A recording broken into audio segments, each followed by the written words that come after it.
Hey, welcome back everyone to the channel. Throwback Thursday. Yeah, it's a beautiful Thursday morning. I put together a special episode. I've had some of my subscribers and folks, asking if I would kind of do a neat old style video like I did a few years back. And I've done some of those recently too. So I threw this together, folks. We're saddling up and we're riding the Old West trail of the dying days of the Old West. And I'm talking about 1920, the early 20s. Yes, indeed. You go back to 1920, there were parts of the United States that the Old West creed and some of the Old West was still clinging on. So saddle up with me, folks. I hope you enjoy this episode here. I got a lot of stuff pulled out, and we're going to roll here. I want to dedicate this video to my great uncle. Right here. Excuse me. That's my great uncle Gideon. This was taken in Indian Territory before Oklahoma became a state outside of Atoka, right along the Arkansas line. And that's Gideon's half Chickasaw Indian wife and his two sons, taken about 1895, 1898. Gideon was born in 1875, so he was around in the 20s. Yeah. All right, Gideon. My great-grandfather, his older brother, was born in 1873. So I've got some more photographs we're going to look at here to back up what I'm talking about, the dying days of the Old West. And we're going to take a look at them here, and I'm going to share them with you. It's a pretty rare set, pretty amazing here. So I've got a series of snapshots right here, taken about 1920, early 20s. And it's taken down by the Grand Canyon, and it documents a journey that a cowboy, here he is right here, and his girlfriend go on a journey with this Navajo Indian right here. Folks, this is 1920, 21, right in there. Okay, think about that. So let's take the journey here. So here's the old car. The Indian village, Navajo Indian village, is back over here. This is the first of the snapshot roll. Okay, here they are. They got their pack animals all set up. Villages in the background. Back over here, you can't see it, and the Grand Canyon's over there. These are all taken in succession. Okay, here is the Navajo Indian on his horse. Notice he has no saddle. And he's kind of scouting, looking for the canyon. Here they reach the canyon rim, right here. They're on the canyon rim, and they're overlooking the Grand Canyon there, the three of them. Here they are on an old ancient trail that takes you down into the river here. They're on this ancient old trail. I guarantee you there's old petroglyphs and stuff, ancient paintings on the wall. So first watering hole. Here we are. They're at the first watering hole. This is a cool shot. Look at this. Look at this Navajo Indian right here. Folks, 1920, 21, right in there. Look at that.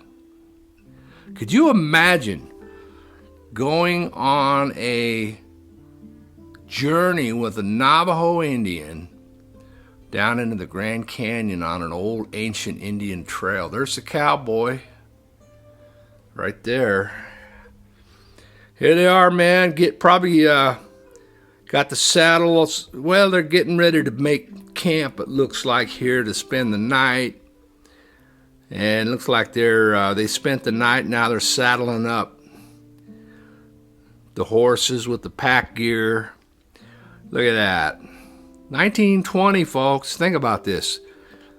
There's that Navajo Indian on the pony with his old bow, man. That's an American Indian bow. That's a Navajo bow. That's the real deal. I'm not kidding you. Here's another photograph of him. Look at the way he holds that bow. Look at the way he's gripping right here. See how he's gripping that string? That's the way Ishi, the Yahi Indian, the Yana Indian from Northern California that came into Oroville in 1911. That is the way Ishi gripped his string. Folks, it's 1920. Think about it, man. Here he is again. Could you imagine it? Here, okay, so here's the Cowboy's gal friend. She's just staring off down the Grand Canyon, just thinking to herself, I am the luckiest gal in the world. I'd say she was, man. Getting down near the Grand Bottom there, you can tell, on the old trail. Check this out, the Navajo gathering firewood. Man, this guy kind of looks like Ishi if you've ever seen photographs of Ishi.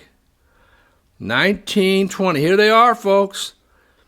There she is. It's the Cowboy's cowgal girlfriend at the bottom. That's Colorado River right there. They made it down. All right, the dying days of the Old West. So in the 1920s, my friends, the Old West was still kicking. It was still hanging on. It was clinging. There were places in the United States that were still pretty wild. And there still is. There still is some places that are still pretty wild. I've been to some of them. I live in Idaho, and there's a lot of wild country left. So let's look. I know a lot of you guys are knife guys. So, man, I'm losing the light. I'm going to open it up. A lot of you are knife guys, so we're going to look at some hunting knives.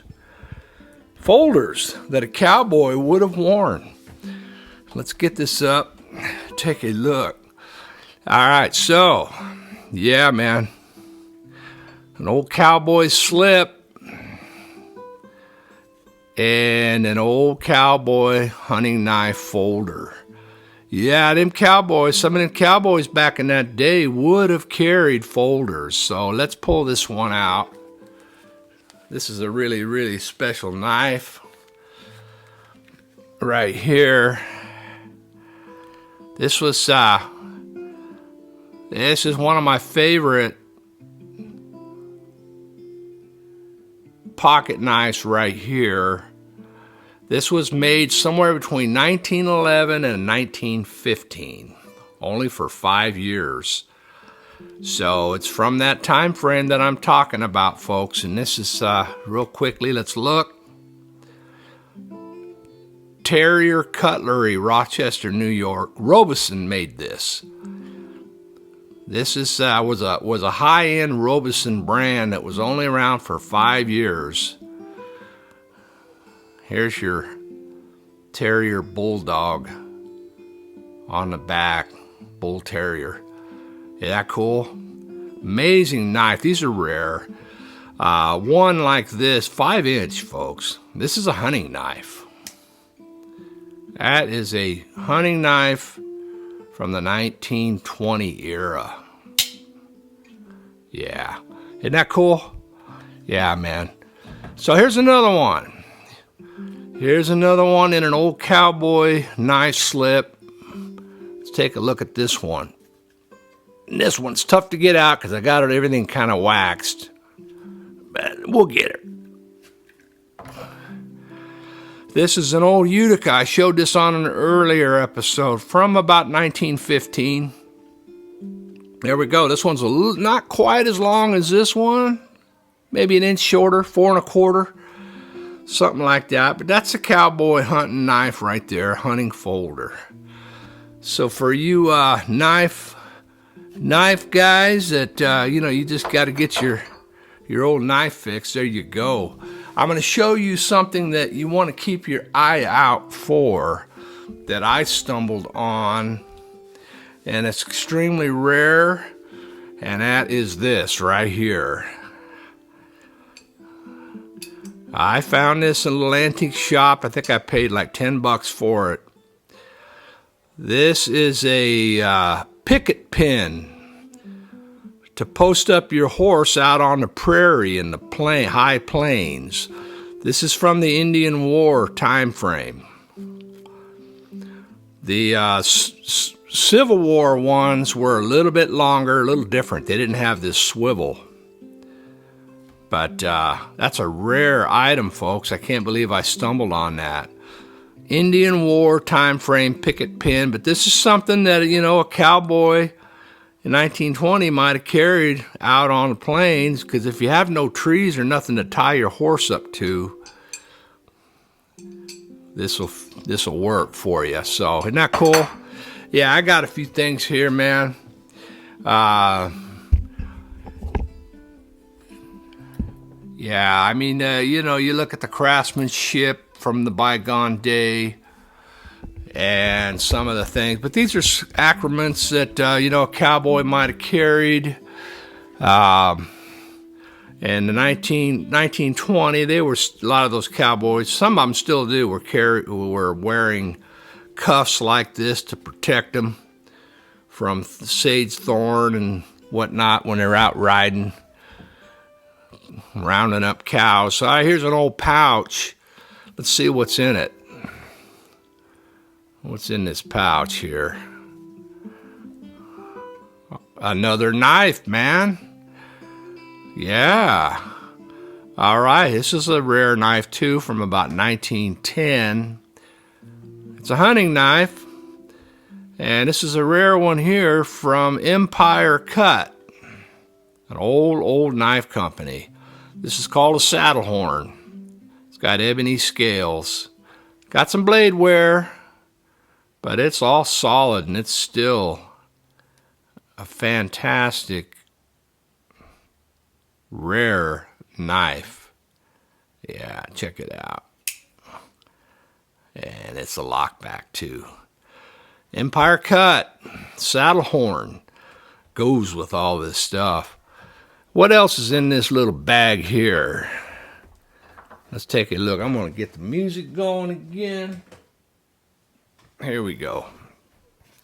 What do we got? I got to hurry this up, man.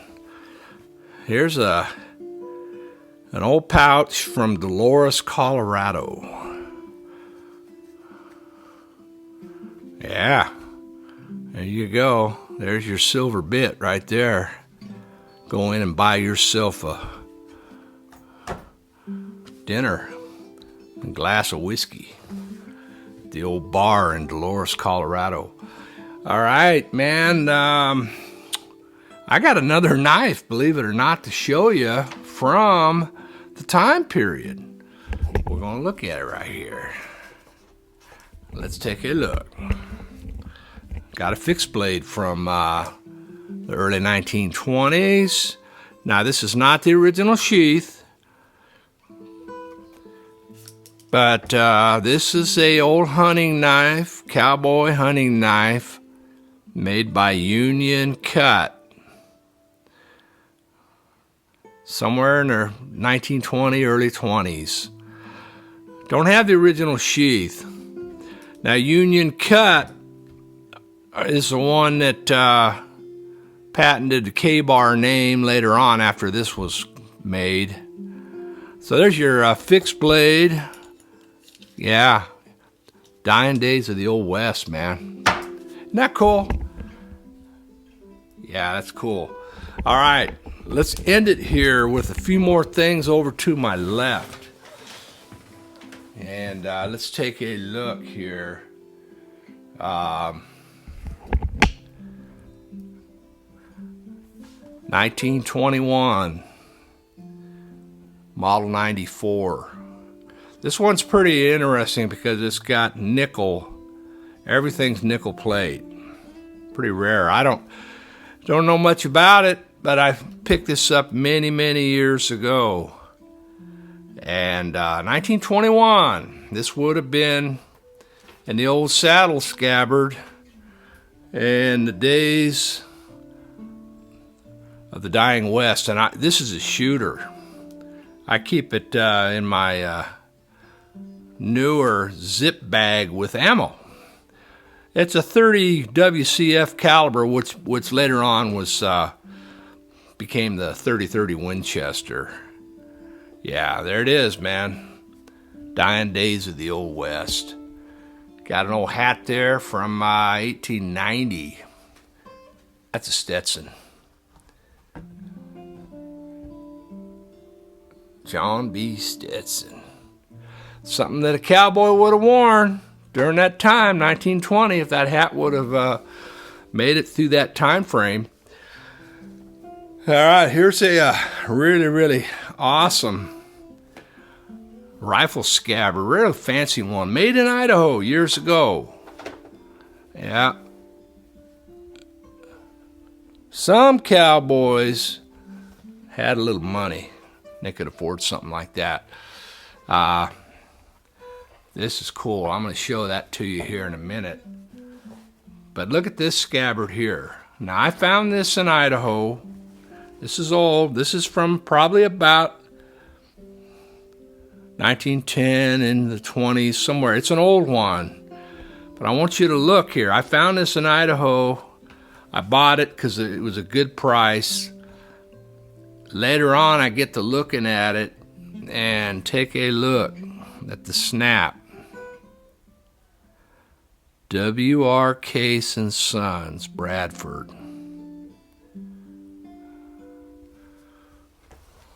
I was blown away. Look at this. Same thing.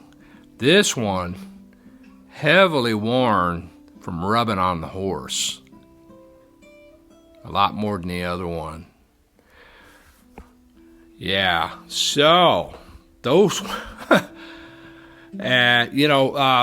Mike over at Rasputin's Castle, I showed this a while back, a couple years back. Mike said that the Case family, some of the Case family actually had like a little ranch or something in Idaho at one time. So I don't know, but that is the cat's meow right there, folks.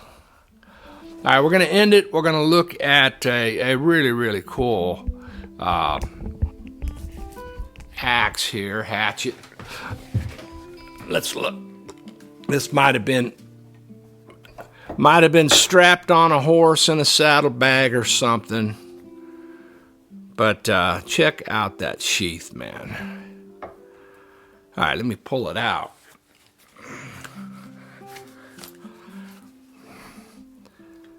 All right, this is a Douglas manufacturing. This was made about 1890, so it would have been a kind of a hefty pack hatchet. Instead of having a long handle axe, they might have had something like this, because the handle on this, it's like 18 inches or something. But it's an old hand forged, kind of like a little saddle hatchet made by the Douglas Manufacturing Company about 1890. Yeah, isn't that cool? All right, everyone, riding down the Old West Trail of the dying days of the Old West, early 1920s. Great time period, man. That was the time of my grandfather, born in 1901. In Indian Territory. I've sat at the feet of my grandfather when I was a kid in the 60s and listened to his stories, talking about his great uncle, his dad, his family. He told me a story one time. I got to have it on tape where he's talking to his older sister, born in 1898, about one of their uncles that went from Indian Territory or Oklahoma around 1910 or 1911 in a wagon to Idaho. Yep, had barrels of water on the wagon. So, yeah, the dying days of the Old West. God bless everyone. Thanks for watching. Keep your head on a swivel and always oil them joints. Take care.